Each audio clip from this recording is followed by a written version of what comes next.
we just can't put Franco in a cage, you know. It's bad enough that I got that ankle monitor on him and everything like that. You know what?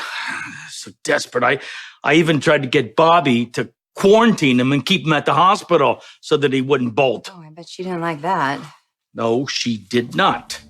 She actually threw a drink at my face.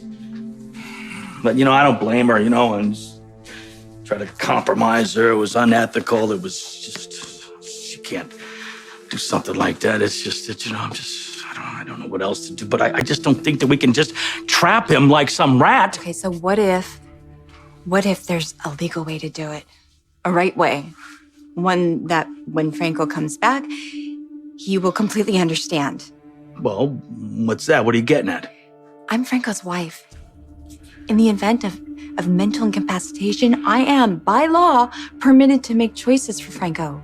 We can go to the court and argue that Franco is not in his right mind, because that's the truth, right? And once the judge grants me guardianship over Franco, I can have him committed to Shady Brook. And then once Andre gets here, I can make the decision for Franco to have the procedure done. So you want to commit him?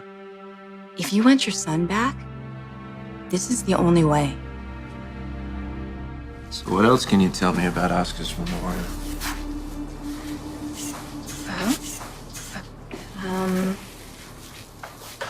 He wanted it to be a joyful occasion.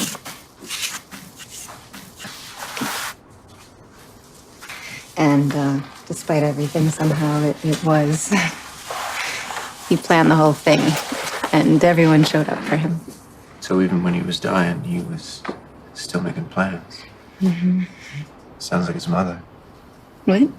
I teach you all the time about those ridiculously detailed lists you made. You were always planning. Yeah.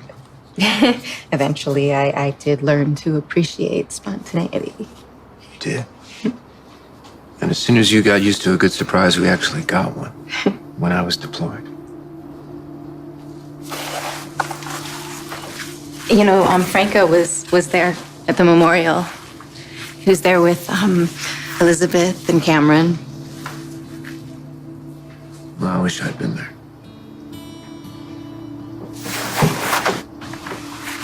I really do wish that I'd gotten to know our son, Kim. I think it would have changed things.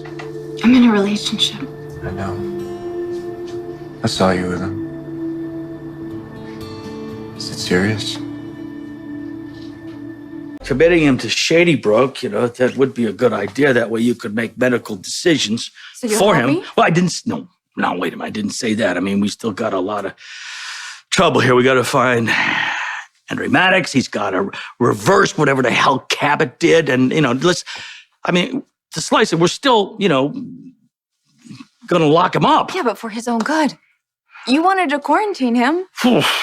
Yeah, but that was stupid. I mean, Bobby talked some sense into me. Hey, Scott, God knows I do not want to force Franco.